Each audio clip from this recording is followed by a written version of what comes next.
obviously, obviously we're still live at the Africa Rising Music Conference. That was a bit aggressive, wasn't it? It was, but it's fine. We need the wake up, the shake. Oh my goodness. Reality. Okay, back to reality. Obviously, we're still at the Africa Rising Music Conference. And as you can see right now, I'm joined by an amazing, beautiful lady. Actually notice her because like she is like a goddess, you know, she's tall. And I was like, oh, who is this mommy?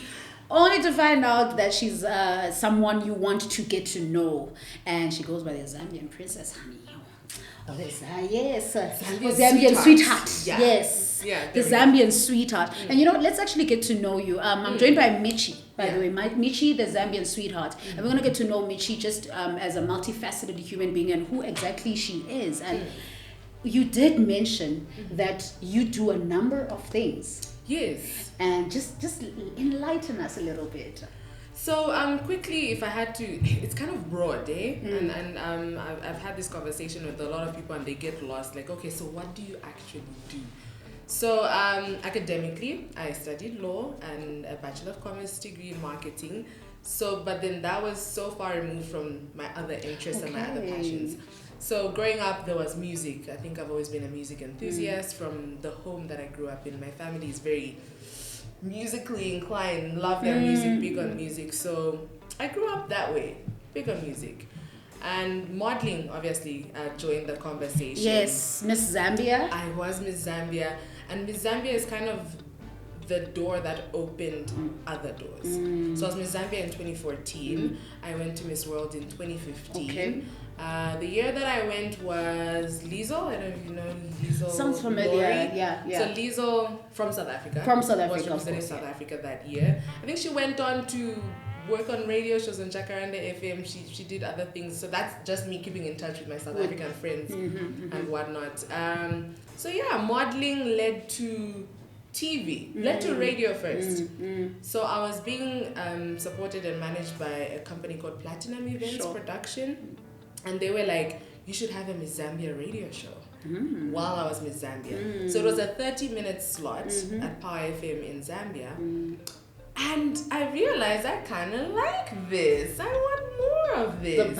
The radio bag. Exactly. I was bitten. And so from then on, it led to now having a more recurring appearance on radio. And then I got thrown onto the breakfast show on radio. And that sort of opened up now the possibility of so many other realms because I'm working in an industry where people are so hungry for more. So the conversations would be, oh, there's an audition for this TV show, there's an audition for this, and we're all going. And I was kind of curious about it. But around the same time, I did have a syndicate TV show called the Miss Zambia TV show. At the same time, we shot 7 episodes. Basically just showcasing the journey to the crown, because after I was Miss Zambia, obviously handing over. Yes. So I was training the new contestants, hanging out with them at boot camp, and we chose to film that journey. But then selling that content was what proved to be difficult. So I didn't have that breakthrough in the TV area then. But then fast forward, auditioned. Then I got onto a show called My Kitchen Party. That was my big TV, like, hello. So it was a huge show. The concept of it is following the life of a bride. So it's like the traditional wedding. Okay. So it starts from the beginning of the story. How did you meet your husband or your fiance, and what made you fall in love, and then the actual process, what's involved, the lobola. We've got a ceremony called Chilanga Mulilo where you get to showcase what the man is going to be eating. So it's just a beautiful traditional show, and that was pretty huge. Back home, it did show in SA as well, because it's predominantly on DSTV. Okay, of course it would have been show. So then that followed up to I'm part of a show called Dubange Lifestyle. So kind of like The Real, The View. It's 4 ladies, a lifestyle show, also on DSTV. Love it. And then I'm a voiceover host of our Perfect Wedding, the remix. So it's a Pan-African show, also on DSTV. And yeah, that's like the entertainment side of it. I'm on radio for Phoenix FM, which is one of the biggest private-owned stations, the first private-owned station back home, alongside Bugsy the Kid. So we do the Breakfast League, 6 to 9 a.m. But then what that has done, just that journey, has helped me understand so many things around different industries. Also, I have a live Instagram show where I talk to different people, filmmakers, CEOs, whoever I regard as a firelighter in whatever industry they're in. We have this platform where we have random conversations. So random that it's called Random with Michie Zambias. So I think in a nutshell, I'm grateful for those experiences because they have opened so many doors and allowed me to meet amazing people. I mean, look at me. I'm also meeting you. And I'm my gosh, this is amazing. So and maybe you can perhaps tell me how things work in Zambia regarding wearing many hats. I remember there was a big conversation about a lot of other people in the entertainment wearing many hats, but not wearing those hats well. So people were concerned on why are you doing this if you're not going to do it properly? Exactly. Is that something that perhaps is a concern in your guys' area in Zambia? Did you guys have any backlash concerning wearing many hats, being a singer, being a presenter, do you get me? Like, do you guys ever have backlash that side in entertainment? Not necessarily backlash. I think what tends to happen is the things that people are not good at will not receive the adequate audience. And then that now forces you to kind of just realize that maybe it's something I just need to let fall off. I see. Because even with my personal journey, it's not like everything has happened simultaneously. Okay, yes. It's one thing leading to the other, leading to the other, leading to the other. Okay. If it had happened simultaneously, would we be having a different conversation? I actually don't think so. I'll give you an example. I'll give you an example. So I had two of the biggest shows that I've been on to date, My Kitchen Party and Tuwange Lifestyle.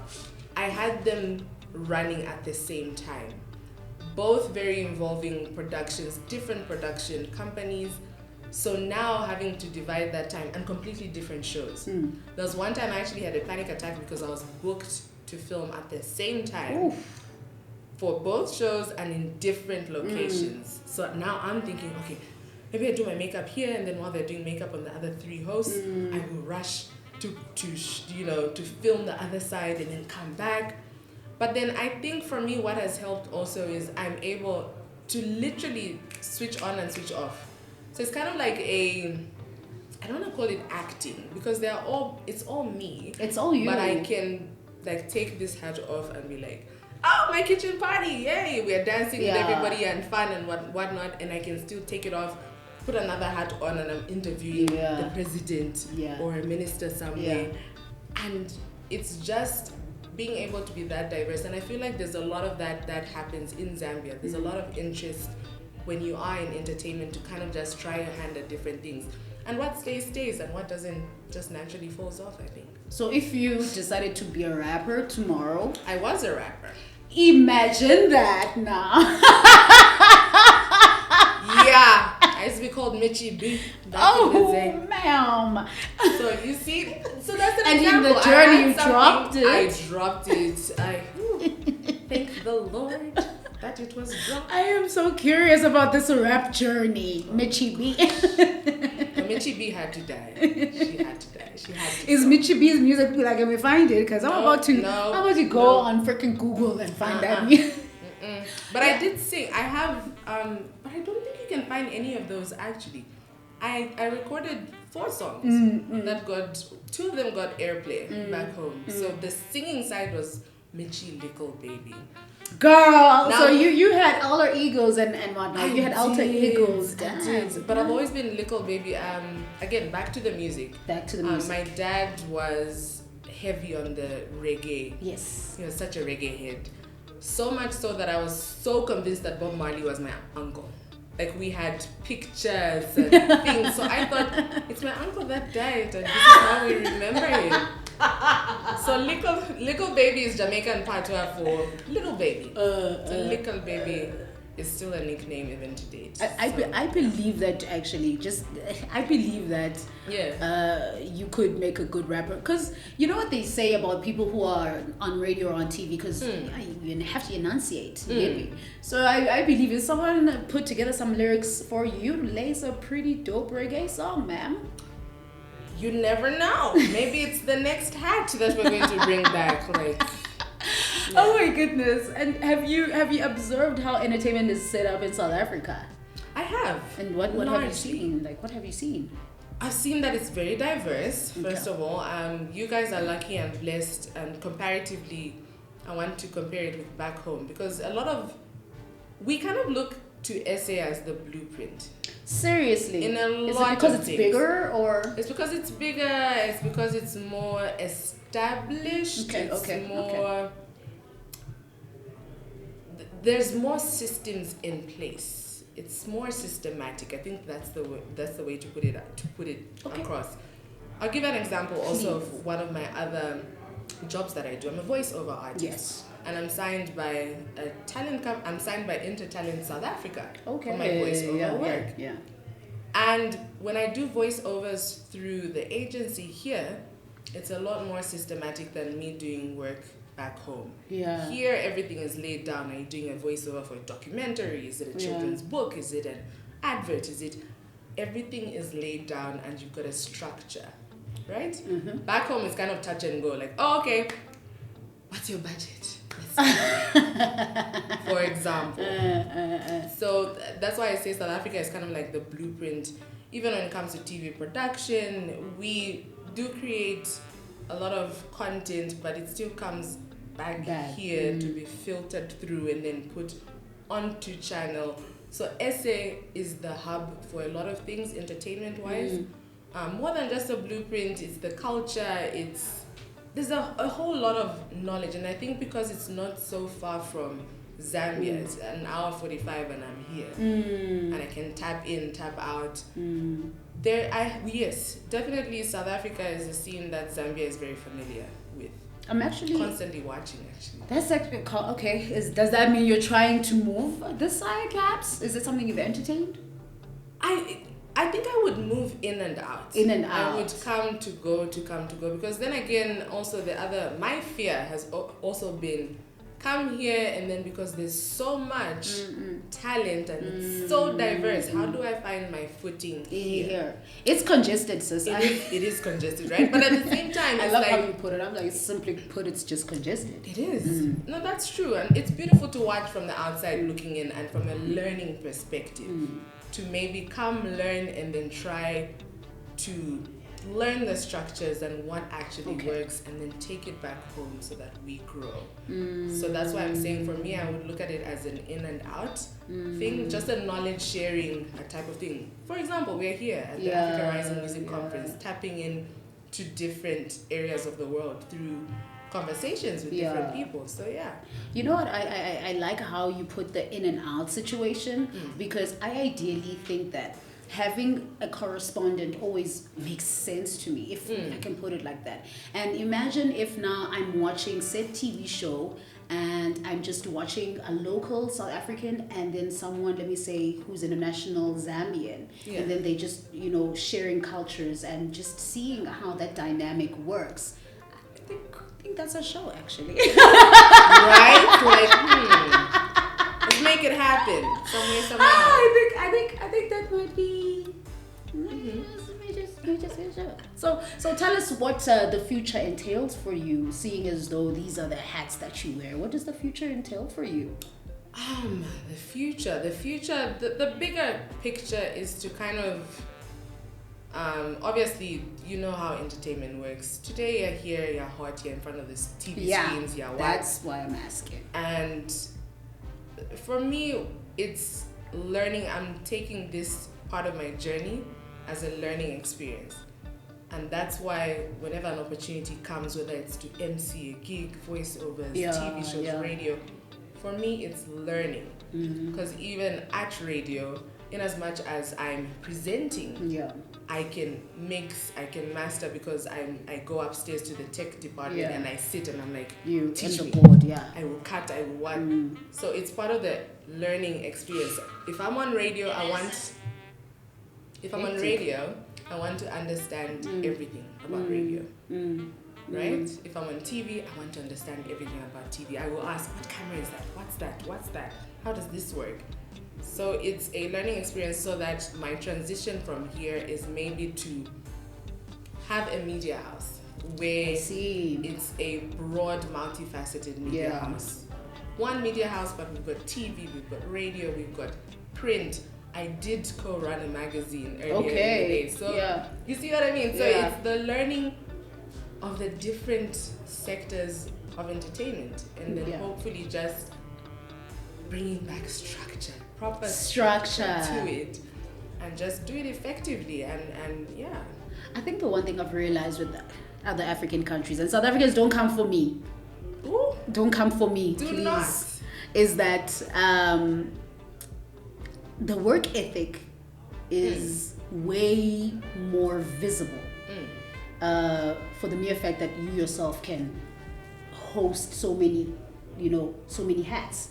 The work ethic in other African countries as compared to South Africa, and don't come for me, South Africans. I find that that's for me the dynamic as a South African. I don't know if you what's your opinion on that? Do you is it fair for me to even ask how you feel about that? If it's something you've also seen, perhaps in terms of, like, let me say the gap in work ethic in various African countries. I wouldn't so much say the gap. What I've seen is there, and comparatively between South Africa and my country. Yes, maybe let's do that. Let's look at that. Those two specifically. Something that I see in my country is that there's massive talent. Zambians are so super talented, but it's the avenues that are lacking. It's like, I have so much talent, but where do I go and what do I do with this talent? So then it becomes a game of, I will be here so that I get noticed, and then whoever notices me then puts me on. And the other thing that I see here is that you kind of have this confidence and this knowing of what you have already. It's like, I know what I'm worth, I know what I want to do, and I will do it effectively, and these are the channels. I think the knowledge sharing is more open here, and this is from the outside looking in. The story might be different. Whereas back home, it almost feels like you need to belong to certain cliques or areas for you to be put on. Ma'am, I can tell you that it's similar here. It's similar. I can tell you that for free. Maybe is it maybe it's an like an all industry thing. Perhaps. I mean, maybe. But I think the difference there is I do see that there is a certain level of confidence that lacks with my people back home. The talent is there, but the confidence isn't. To even if you are in a room, to even step up to the right people. I see. Massive talent. Because the one thing I'm convinced about, and Elle also just mentioned it, is that Africans are hustlers. They will make sure they walk into that door, and when they walk in, you will know. You will know. And that's how it's supposed to be. Right. And you know what? Now that actually I'm on that, how do you feel about entertainment in Africa, like us working as a continent as opposed to different countries? How do you feel about that, actually? Just like us being this powerhouse, this African powerhouse, as opposed to Zambian powerhouse, South African powerhouse, but being this united powerhouse. How do you feel about that? Ideally, that would be great. Ideally, that would be great. Realistically, I do not see how it would work, only because there are so many barriers. What do you mean how? Like, what do you mean? Like, in terms of what voice are we speaking then? How are we presenting ourselves to the world if we're going to choose to present ourselves as a continent? It's easier to do when it comes to fiction, perhaps. And I'll give an example. I'm a film buff, so I'll give an example of Black Panther. It's Wakanda. It's easy to represent that as Africa because it's fictional. It's just one place. This is the technology. These are the people. It's there. So it's easy to sell that. But to sell Africa as a whole with the multiple language, multiple cultures, even in my country, it's hard to sell something as predominantly Zambian because of the multiple cultures that exist. My country has 72 tribes. Yes, I realized that there's probably a lot of languages as well, a lot of dialects. A lot of dialects, a lot of languages. We've got 7 main ones. But if you're going to look at it from a representation of the traditional aspect, which is why when you look at a Zambian today, it's hard to place, like, okay, Michie Zambian, but outside Zambia, what is Zambian about her? Like, how do you represent Zambian? And that's what I wonder about Africa. How do you represent and package Africa to the world? I think if we're able to understand that, and even it starts from a relational point of view. Are we able to coexist from this is South Africa, this is Zambia, this is Egypt, this is what? Within ourselves, are we able to... You did use the word ideally. Ideally, it would be nice. Ideally, in a perfect world, we are able to coexist. And I was just thinking about it in the entertainmentness of things. It's such a simple industry. I believe it cannot be complicated to try and unite. Let's leave the politics. Just talk the entertainment industry itself. I really think that we can find a way to synergize and move and be a powerhouse like how America is. If you're famous in one state in America, you're famous basically because all you need is that particular state to feed you. Absolutely. So in that sense of things, I see for entertainment, I can't speak for politics. I can maybe speak for entertainment. I don't know. Maybe I'm being an optimist. Which is important. Which is important, right? Yeah. I see it. But then, Sai, that's the interesting thing about having conferences like this one, events like this one. It's starting the conversations leading up to a possible situation like that, where Africa can move in a oneness. Possible it is. I just don't know when.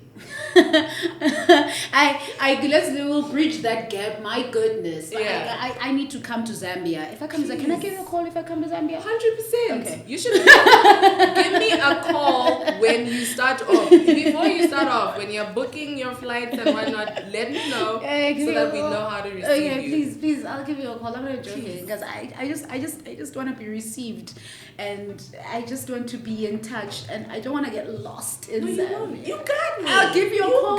Okay. I'll give you a call. We need to wrap up. I hate these time limits because literally 20 minutes, 25 minutes just went by, which is frustrates me. Where can people find you actually, just so they can, if they're looking for you, please let us know where they can find you. So it's Michie _Zambia's Sweetheart on Instagram, Michie Zambia's Sweetheart on Facebook, Twitter it's at Michie Zambia. I think that's pretty much it. Michie Zambia's Sweetheart on LinkedIn. Oh, professional, a whole LinkedIn. You kind of need to, like, I'm trying to think of TikTok. I had to learn which one? This one. We should do a TikTok actually. Like we should do it. No, we should. I'm not sure. Mob, we're doing a TikTok of that. We're doing it. We're gonna shoot it now after lunch. Anyway, thank you so much for joining me on this session. Just enlightening me and showing us what the Zambian entertainment scene looks like in your eyes. It's a pleasure to have met you, and thank you again. Actually, it's a pleasure to have met you. Thank you. I appreciate this so much. So this is the internet, by the way. So let's just sign out. Sai Sessions signing out. Mwah.